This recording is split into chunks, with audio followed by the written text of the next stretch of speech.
Isang maulang araw po sa ating lahat. Ngayon po ay nagluluto ako ng masarap na sinabawang manok. Yan, para may masarap na mainit na sabaw na hihigupin po tayo. So as usual, ginisa po natin yan ng bawang, sibuyas at maraming luya. At yung gizzard ay kanina ko pa yan pinakuluan kasi mahirap pong lutuin. Ang gizzard medyo makunat-kunat.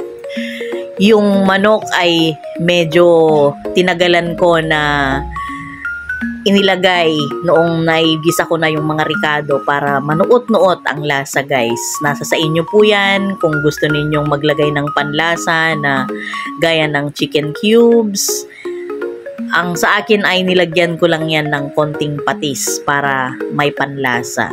So meron akong nilagay na sotanghon kasi napakahilig ni sir ng pansit, at may pinitas akong papaya sa aking garden para at least parang chicken sotanghon ala tinola. Ayun po yung ginawa ko. So ayan nga, guys, napakasarap na humigop ng mainit na sabaw pag ganitong tag-ulan, at napakasarap i-enjoy yung moment na magkasama kayo ng mahal mo sa buhay, sabay kumakain.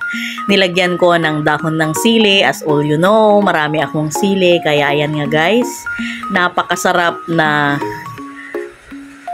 chicken sotanghon ala tinola style. So ayan nga, nagulat si sir dahil sabi niya, oh, may sabaw tayo. So pinagsabaw natin, guys.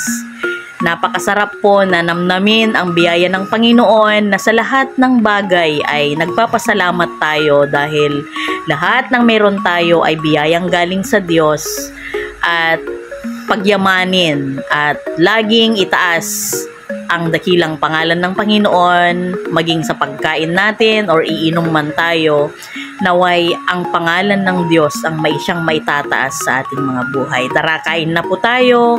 Ang dalangin ko ay pagpalain po tayong lahat ng ating Panginoon. We release blessings because God is a God of blessings. Good day, everyone!